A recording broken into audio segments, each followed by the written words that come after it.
শিশুকে হত্যার পর মরদেহ খালে ভাসিয়ে দেয়া বাবাকে ঘরের চাল ভেঙে ধরল ক্ষুব্ধ জনতা। কক্সবাজারের উখিয়া থানায় মায়ের হত্যা মামলা। রড দিয়ে মেয়েকে মেরে খালের মধ্যে ফেলে দেয়। ভিকটিমের যে মা প্রথমে দোকানে এসে বলতেছে হা মা করে বলতে কান্না করে বলতেছিল আমার মেয়েকে হত্যা করা হয়েছে।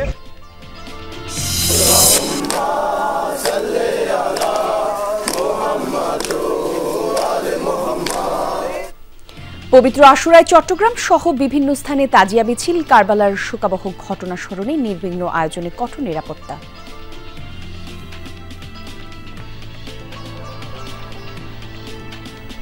অন্যায়ের বিরুদ্ধে সত্যের যে জয়, অর্থাৎ হচ্ছে ইমাম হোসেন আসলে যে হারেন নেই, ইমাম হোসেন হারের মাধ্যমে যে ইসলাম বিজয়ী হয়েছে, আজকের দিনে তার মূল তাৎপর্য হচ্ছে এটাই। সকলের মাধ্যমে আমরা বার্তা দিতে যাচ্ছি, কারবালা আমাদেরকে শিখায় অন্যায়ের বিরুদ্ধে প্রতিবাদ করার, কারবালা আমাদেরকে শিখায় কিভাবে ধৈর্য ধরতে হয়। কর্মসূচির ষষ্ঠ দিনে চাঁপাইনবাবগঞ্জ থেকে বের হবে এনসিপির জুলাই পদযাত্রা। বিকেলে নেতাকর্মীরা যাবেন রাজশাহীতে।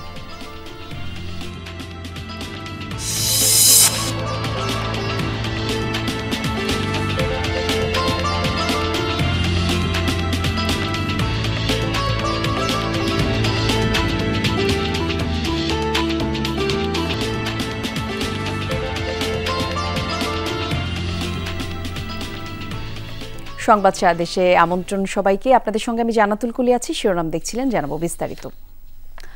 কন্যা সন্তানকে হত্যার পর মরদেহ খালে ভাসিয়ে দিলেন পাষণ্ড এক বাবা। ঘটনা ধামাচাপা দিতে একটি ছাগলও হত্যা করেন তিনি। পারিবারিক কলহের জেরে এমনই একটি ঘটনা ঘটেছে কক্সবাজারের উখিয়ায়। ঘাতক আমানকে আটক করে পুলিশে দিয়েছে ক্ষুব্ধ জনতা। হত্যার মামলা করেছেন শিশুটির মা। খুনি বাবাকে আটকে ক্ষুব্ধ জনতার এই তৎপরতা। ভাঙা হচ্ছে নিজ ঘরেরই চাল। তারপর ধরা পড়েন পাষণ্ড আমানুল্লাহ। ঘটনাটি কক্সবাজারের উখিয়ার মনখালী কোনারপাড়া এলাকার। নিহতের মায়ের দাবি, তার স্বামী আমানুল্লাহ একজন মাদকাসক্ত। এ নিয়ে পারিবারিক কলহ চলছিল। তারই জেরে শনিবার রাতে 4 বছর বয়সী কানিজ ফাতেমাকে হত্যা করেন আমান। পরে মরদেহ ভাসিয়ে দেন খালে। ঘটনাটি ধামাচাপা দিতে একটি ছাগল হত্যা করেও সাথে ভাসিয়ে দেন ঘাতক। পরে স্থানীয়দের সহায়তায় মেয়ের মরদেহ উদ্ধার করেন মা। ভিকটিমের যে মা প্রথমে দোকানে এসে বলতেছে হা মা করে বলতে কান্না করে বলতেছিল আমার মেয়েকে হত্যা করা হয়েছে। উপরে ঘরের টিন খুলে তাকে ওখান থেকে উদ্ধার করে তখন একটা খাড়ের নিচে সে পতিত ছিল আর কি। রড দিয়ে মেয়েকে মেরে খালের মধ্যে ফেলে দেয়। এ ঘটনায় স্বামীর বিরুদ্ধে হত্যা মামলা দায়ের করেছেন স্ত্রী। ঘাতক আমানকে জিজ্ঞাসাবাদ করেছে পুলিশ। সাথে ঘটনাটির তদন্ত চলছে। আমরা পুলিশের সংবাদ প্রাপ্তির পরে এসে ঘাতক পিতাটাকে আটক করি এবং আমাদের হেফাজতে নিই। পরবর্তীতে ভিকটিমের আমরা সুরতাল প্রতিবেদন সম্পন্ন করে এখন থানার উদ্দেশ্যে আছি। প্রাথমিক তদন্তে জানা যাচ্ছে ভিকটিমের পিতাই ভিকটিমকে মেরে খালে ফেলে দিয়েছে। শিশুটির মরদেহ উদ্ধারের পর সদর হাসপাতাল মর্গে পাঠায় পুলিশ। জারিন অর্নি, যমুনা নিউজ। পবিত্র আশুরায় দেশের বিভিন্ন স্থানে চলছে শিয়া সম্প্রদায় তাজিয়া মিছিল। স্মরণ করা হচ্ছে কারবালার হৃদয় বিদারক ঘটনা। শোককে শক্তিতে রূপান্তর আর অন্যায়ের বিরুদ্ধে সত্যের জয়ের বার্তা নিয়ে সকালে বন্দরনগরী সদরঘাটের ইমামবাড়া থেকে শুরু হয় তাজিয়া মিছিল। পরে শহরের নিউ মার্কেট এবং কোতোয়ালি মোড়ে ঘুরে আবার ইমামবাড়িতেই শেষ হয় মিছিলটি। খুলনাতেও বের হয়েছে তাজিয়া মিছিল। নগরীর আলতাপুল লেনের আঞ্জুমান ই পাঞ্জাতানি ইমামবাড়ি থেকে শোকের মাতম এবং মিছিল বের করা হয়। শিয়া সম্প্রদায়ের বিভিন্ন বয়সী মানুষ শোকের নানা ব্যানার, প্ল্যাকার্ড, ফেস্টুন নিয়ে মিছিলে অংশ নেয়। এছাড়া বরিশালের নতুন বাজার এলাকা থেকেও বের হয় শোকের মিছিল। রমের তাৎপর্য এবং শিক্ষা হচ্ছে অন্যায়ের সাথে আপোষ না করা। নিষ্ঠুর এজিদের নির্দেশে কারবালার প্রান্তরে ইমাম হুসাইন আলাইহিস সালাম সহ ৭২ জনকে শহীদ করেছিল। 10ই মুহররম ইমাম হুসাইন আলাইহিস সালাম কারবালা ময়দানে শহীদ হন। তো ওইটাকে মনে করে আজকে আমাদের পথে নামা। কর্মসূচির ষষ্ঠ দিনে চাঁপাইনবাবগঞ্জ থেকে শুরু হবে জাতীয় নাগরিক পার্টি এনসিপির দেশ গড়তে জুলাই পদযাত্রা। সকালে নওগাঁ থেকে চাঁপাইনবাবগঞ্জের উদ্দেশ্যে রওনা দেয় এনসিপির গাড়িবহর। শহরের শান্তিমোড় থেকে শুরু হয় দলটির পদযাত্রা। 2024 সালে জেলায় ছাত্র জনতার আন্দোলনের কেন্দ্র ছিল এই শান্তির মোড়। পরে কলেজ চত্বর এলাকায় গিয়ে পথসভা করবে দলটি। তারপর ক্লাব সুপার মার্কেট এলাকায় এনসিপির জেলা কার্যালয়ের উদ্বোধন করবেন শীর্ষ নেতারা। সবশেষ রাজশাহীর উদ্দেশ্যে রওনা দিবে দলটির গাড়িবহর। এনসিপিতে কর্মসূচিতে উপস্থিত রয়েছেন দলটির আহ্বায়ক নাহিদ ইসলাম, দক্ষিণাঞ্চলের মুখ্য সংগঠক হাসনাত আব্দুল এবং উত্তরাঞ্চলের মুখ্য সংগঠক সার্জিস আলম সহ আরও অনেকে। জুলাই অভ্যুত্থানে বর্ষপূর্তিতে পর্যায়ক্রমে দেশের 64 জেলায় জুলাই পদযাত্রা কর্মসূচি পালন করবে এনসিপি।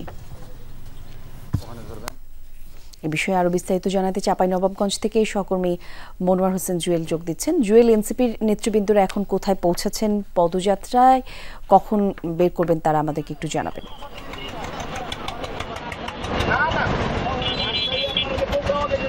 বলি, আমি এখন আছি চাঁপাইনবাবগঞ্জের শহরের প্রাণকেন্দ্র শান্তি মোড় এলাকায়। মূলত এই এলাকায় কিন্তু জুলাই যে গণঅভ্যুত্থানের আন্দোলন সেখানটা সূতিকাগার বলা যায় এই জায়গাটাতে। এটা আমি যদি একটু দেখাই আপনাকে, এই স্থান থেকেই কিন্তু আন্দোলনের সূত্রপাত হয়েছিল এবং আজকে যে পদযাত্রা সেটা কিন্তু চাঁপাইনবাবগঞ্জে এই স্থান থেকেই শুরু হবে। যদিও এখনো নওগাঁ থেকে কেন্দ্রীয় নেতৃবৃন্দ এখনো এসে পৌঁছাননি। আমরা যতটুকু শুনেছি হয়তো 15-20 মিনিটের মধ্যেই তারা চাঁপাইনবাবগঞ্জ শহরে প্রবেশ করবেন এবং এখান থেকে পদযাত্রা শুরু করবেন। পদযাত্রাটা শুরু হলেই তারা এইখান দিয়ে জেলা শহরের প্রধান পথগুলো প্রদক্ষিণ করে বরণদারা মোড় হয়ে তারা চাঁপাইনবাবগঞ্জ সরকারি কলেজে স্টেজ করা হয়েছে, সেখানে মঞ্চ তৈরি করা হয়েছে, সেখানে তারা পথসভা করবেন এবং এরপরে কিন্তু তারা চাঁপাইনবাবগঞ্জ ক্লাব সুপার মার্কেটের এখানে এনসিপির জেলা কার্যালয় করা হয়েছে, সেই জেলা কার্যালয়টি কিন্তু উদ্বোধন করা হবে। আজকে মূলত এনসিপির আজকে যে পদযাত্রা, সেই পদযাত্রার কার্যক্রম এটুকুই। সুতরাং এটুকু বলা যেতে পারে কিছুক্ষণ পরে হয়তো চাঁপাইনবাবগঞ্জ এনসিপির পদযাত্রায় মুখরিত হয়ে উঠবে। জি, ধন্যবাদ আপনাকে। নানা আয়োজনে উদযাপিত হচ্ছে রাজশাহী বিশ্ববিদ্যালয়ের 72তম প্রতিষ্ঠা বার্ষিকী। সকালে জাতীয় সঙ্গীত পরিবেশনা, পতাকা উত্তোলন আর বেলুন এবং পায়রা উড়িয়ে প্রতিষ্ঠা বার্ষিকীর আয়োজন শুরু হয়। পরে বর্ণাঢ্য শোভাযাত্রা বের করে প্রাক্তন এবং বর্তমান শিক্ষার্থীরা। অনুষ্ঠিত হয় আলোচনা সভা। এতে উপস্থিত ছিলেন শিক্ষা উপদেষ্টা অধ্যাপক চৌধুরী রফিকুল আবরার, উপাচার্য প্রফেসর সালেহ হাসান নকিব সহ প্রশাসনের ঊর্ধ্বতন কর্মকর্তারা। এ সময় বক্তারা বলেন, প্রতিষ্ঠার এতদিনেও বিশ্ববিদ্যালয়ের সব লক্ষ্য অর্জিত হয়নি। শিক্ষার্থীদের খাবার, আবাসন, গবেষণা, চিকিৎসা সহ নানা খাতে প্রতিবন্ধকতা রয়েছে, আর এসব সমাধান করে আন্তর্জাতিক মানের বিদ্যাপীঠে উন্নীত করার চেষ্টা চলছে। 1953 সালের 6 জুলাই মাত্র 161 জন শিক্ষার্থী নিয়ে যাত্রা শুরু করে রাজশাহী বিশ্ববিদ্যালয়। বিশ্ববিদ্যালয়ের যে পরিবেশ, সেটা আনন্দের পরিবেশ। সেই পরিবেশকে আমরা সমুন্নত রাখতে পারবো এবং এই বিশ্ববিদ্যালয় যেন আগামী আরও অনেক বছর ধরে তার যে গুরুদায়িত্ব সেটা সকলে মিলে যেন পালন করতে পারে। ছাত্রছাত্রীদের যে সুযোগ সুবিধা, যেটুকু তাদের পাওনা, সেটুকু আমরা আসলে মেটাতে পারছি না। যেখানে যেটুকু আছে সেটুকু সর্বোচ্চ ব্যবহার এবং উত্তরোত্তর সামর্থ্য বাড়ানো, এটাই আমাদের হবে আজকের দিনের অঙ্গীকার। দখল হয়ে যাচ্ছে পটুয়াখালী ও বরগুনা জেলার রাখাইন সম্প্রদায়ের শ্মশানের স্থান। বিষয়টিকে মানবতার বিপর্যয় হিসেবে দেখছেন আদিবাসী ফোরামের কেন্দ্রীয় নেতৃবৃন্দরা। তবে ভূমিগ্রাসীদের হাতে বেদখল হওয়া এসব সম্পত্তি উদ্ধারের আশ্বাস দিল স্থানীয় প্রশাসন। দেখে বোঝার উপায় নেই, পুরো জায়গা জুড়েই ছিল মৃতদেহ সৎকারের স্থান। ফসলি জমি, ভিটেমাটির পর এখন ভূমিদস্যুদের চোখ পড়েছে রাখাইন সম্প্রদায়ের শ্মশানের জায়গার দিকেও। পটুয়াখালী ও বরগুনা জেলার বিস্তৃত এলাকায় বাস রাখাইন সম্প্রদায়ের মানুষের। 2 জেলায় তাদের মরদেহ সৎকারের স্থান রয়েছে 3টি। তবে কালাচানপাড়া, মন্দিপাড়া বা ঠাকুরপাড়ার 3টি শ্মশানেই দখল হয়েছে অর্ধেকের বেশি জমি। জায়গা দখল করে কেউ বানিয়েছে বাড়ি, কেউ বা কেটেছে পুকুর। দখলের পেছনে ভূমি অফিসের গাফিলতিরও অভিযোগ করেছেন রাখাইনরা। স্থানীয় যারা প্রভাবশালী তারা রাতারাতি শ্মশানের জমি খনন করে। আমি নিজে স্বয়ং এসে বাধা দিয়েছি সে মানতেছে না, সে অমুকের অজুহাত দেখায়, অমুকের কথা বলে। প্রশাসনের কাছে আবেদন দেওয়ার পরে যখন এসএলএন অফিসে আসে তখন এই কাগজগুলো বা রিপোর্টগুলো বছরকে বছর এখন পেন্ডিং অবস্থা পড়ে থাকে তদবির করার পরেও। RSCS খতিয়ে দেখবেন আমাদের সম্প্রদায় সব এই যে বিএস করার সময় যাদের জমির মুখসা ছিল তারা বিএস করে নিয়ে গেছে, তাদের এসে যা ছিল তার সাথে বেশি করে বিএস করে নিয়ে গেছে। সম্প্রতি শ্মশানের জায়গা পরিদর্শন করেছেন আদিবাসী ফোরামের নেতৃবৃন্দরা। তারা জানান 7 বছর আগেও এই দুই জেলায় বাস করত 7,000টি রাখাইন পরিবার, এখন তা নেমে দাঁড়িয়েছে মাত্র 2500-তে। দ্রুতই প্রধান উপদেষ্টা সহ সংশ্লিষ্টদের অবহিত করার উদ্যোগ নেওয়া হবে বলে জানান আদিবাসী নেতারা। সমাহিত করা, কবর দেওয়া, ধর্মীয় রীতি অনুসারে সাহিত্য করা, ওই জায়গাটা যদি দখল হয়ে যায় তাহলে তো এটা আসলে মানবতার শেষ বিপর্যয় বলে। কোন অভ্যুত্থানের পরবর্তী সরকার আছে, আমরা চাইবো যে ওনাদের কাছে ওনারা যাতে রাখাইনদের এই যে শ্মশান দখলগুলো ঠেকান। রাখাইনদের জমি দখলের কথা স্বীকারও করল দখলকারীরা। জায়গাতে এইদিকে অবশিষ্ট আছে বিদায় হেরাও বেশি সাবসৃষ্টি করে নাই, এজন্যই ওই জায়গায় বসানো হয়েছে। আসলে জোর জবরদস্ত করিয়া যে করছে এরকম না। শ্মশানের জমি অবমুক্ত সহ প্রয়োজনীয় পদক্ষেপ নেওয়ার আশ্বাস দিয়েছেন উপজেলা নির্বাহী কর্মকর্তা। আমরা প্রতিনিয়ত এগুলোর বিরুদ্ধে লড়াই করে যাচ্ছি, অনেক জমি উদ্ধার করছি। রাখাইন সম্প্রদায়ের অনেক জমি ইতিমধ্যে উদ্ধার হয়েছে। যে জমিগুলো ভুলবশত রেকর্ড হয়েছে সেই রেকর্ডগুলোকে আদালতের মাধ্যমে আমরা কারেকশন করার চেষ্টা করছি। কুয়াকাটার পর্যটন শিল্পকে বাঁচিয়ে রাখার স্বার্থেই রাখাইনদের সমস্যা দ্রুত সমাধানের দাবি স্থানীয়দের। জারিন অর্নি, যমুনা নিউজ। সংস্কারের অভাবে নদীবেষ্টিত জেলা ঝালকাঠি প্রায় 38টি বেইলি ব্রিজ ঝুঁকিপূর্ণ হয়ে পড়েছে। দীর্ঘদিনের পুরনো জোড়াতালি দিয়ে এসব ব্রিজ দিয়েই প্রতিদিন চলাচল করছে শত শত যানবাহন। উন্নয়ন প্রকল্পের অনুমোদন পেলেই এইসব স্থানে টেকসই ব্রিজ কালভার্ট নির্মাণের আশ্বাস সড়ক ও জনপথ বিভাগের। কোথাও লোহার পাত নেই তো কোথাও রেলিং ভাঙা, প্লেটগুলো নড়বড়ে। বছর 3 আগে তাই বেইলি ব্রিজটির দুপাশে এভাবে ঝুঁকিপূর্ণ সাইনবোর্ড লাগিয়ে দেয় সড়ক ও জনপথ বিভাগ। অথচ বিকল্প সেতু নির্মাণের বদলে ছেঁড়া ফাটা কাপড়ের মতোই জোড়াতালি দিয়ে যানবাহন চলাচল চালু রাখা হয়েছে। ঝালকাঠি সদরের বাসন্ডা নদী পারাপারের জন্য প্রায় 3 যুগ আগে নির্মাণ করা হয় বেইলি ব্রিজটি। বরিশাল ঝালকাঠি থেকে সড়ক পথে বাগেরহাট, খুলনা সহ দক্ষিণ পশ্চিমাঞ্চলে যাওয়ার একমাত্র রুট এটি। যাত্রীবাহী বাস ও পণ্যবাহী ট্রাক সহ প্রতিদিন শত শত যানবাহন ঝুঁকি নিয়ে চলাচল করে এই বেইলি ব্রিজ দিয়ে। দুর্ঘটনার কবলেও পড়তে হয় যাত্রী চালকদের। ব্রিজটি খুবই ভঙ্গুর অবস্থায় আছে, যে কোনো সময় ব্রিজটি পড়ে যেতে পারে এবং গাড়ি সহ মানুষের ক্ষয়ক্ষতি হতে পারে। ভয়ের উপরই থাকি যে কখন কি হয়, সবাই এরকম ভয়ের ভিতরেই পারাপার করি। এখানে লোড গাড়ি আসলে যাওয়ার মতো কোনো চোষ নাই, দেন কানাকুনা হয়ে রয়েছে ব্রিজের একবারেই ডেট। শুধু বাসুন্ডা বেইলি ব্রিজই নয়, একই উপজেলার কীর্তিপাশার বেশাইন খান, তারাপাশার দুটি সহ জেলার মোট 38টি বেইলি ব্রিজের অবস্থাই ঝুঁকিপূর্ণ। যোগাযোগের এসব মাধ্যম দ্রুত সংস্কার না করলে বড় দুর্ঘটনার আশঙ্কা এলাকাবাসীর। দীর্ঘদিন যাবত এলাকা দেখতেছি চলাফেরা করতে হচ্ছে, ব্রিজের একই অবস্থা, নরমাল অবস্থা, মাঝে মাঝে অ্যাক্সিডেন্ট হয়। পাত দেশে এই পাতগুলো ফাঁকা হয়ে গেছে, মাঝে মাঝে দেখা যায় যে এর ভিতরে ফাঁকার ভিতরে চাক্কা ঢুকে পড়ে। গুরুত্ব বিবেচনায় এইসব স্থানে নতুন ব্রিজ কালভার্ট নির্মাণে প্রকল্পের প্রস্তাব এরই মধ্যে পাঠানো হয়েছে সংশ্লিষ্ট মন্ত্রণালয়ে, অপেক্ষা অনুমোদনের। ঝুঁকিপূর্ণ এবং সরু সেতুসমূহ আমরা প্রতিস্থাপনের জন্য ইতিমধ্যে একটি প্রকল্প গ্রহণ করেছি, যা প্রকল্পের কার্যক্রম ইতিমধ্যে চলমান রয়েছে। আমাদের কিছু পিএমপি মেজর প্রোগ্রামের মাধ্যমে কিছু সেতু রিপ্লেসমেন্টের জন্য আমরা শীঘ্রই ওয়ার্ক অর্ডার দিব। অতি ঝুঁকিপূর্ণ বিবেচনায় প্রকল্পে 27টি স্থানে ব্রিজ নির্মাণের জন্য 560 কোটি টাকা বরাদ্দ চাওয়া হয়েছে। হুমায়ুন রশিদ, যমুনা নিউজ।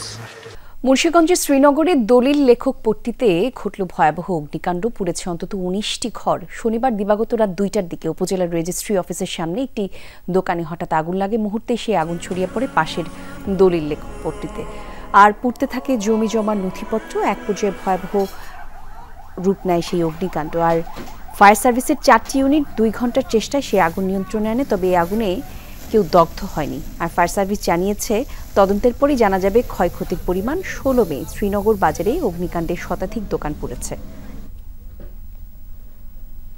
সুন্দরবনে চলছে পর্যটন নিষেধাজ্ঞা। বন্যপ্রাণী বৃদ্ধির লক্ষ্যে জারি হয়েছে সরকারি আদেশ। পর্যটক শূন্য থাকায় কর্মহীন হাজারের বেশি মাঝি মল্লা। মিলছে না কোনো প্রণোদনা।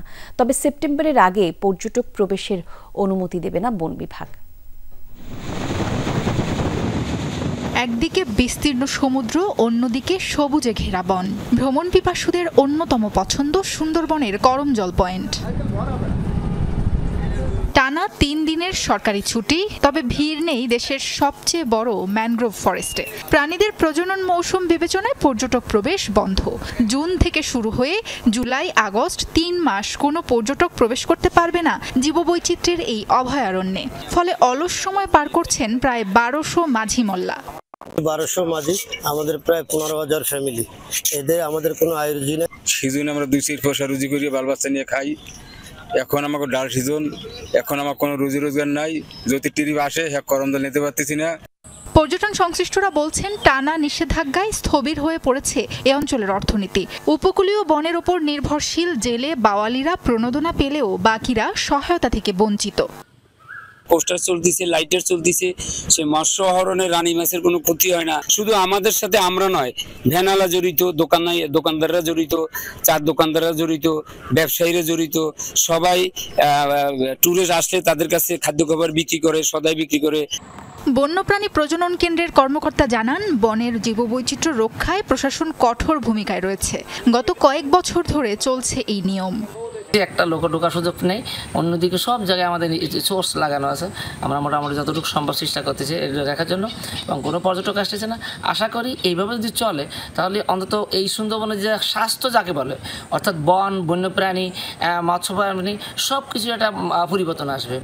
নিষেধাজ্ঞা শেষ হওয়ার দিন গুনছে উপকূলীয় দিনমজুররা। পর্যটক বাড়লে কর্মচাঞ্চল্য ফিরবে পর্যটন সংশ্লিষ্টদের মাঝে, তেমনি রাজস্ব আদায় বাড়বে, চাঙা হবে অর্থনীতি। সাবরিনা লিজা, যমুনা নিউজ। আর এই ছিল সংবাদ সারা দেশের এখনকার আয়োজনে। এতক্ষণ সঙ্গে থাকার জন্য ধন্যবাদ।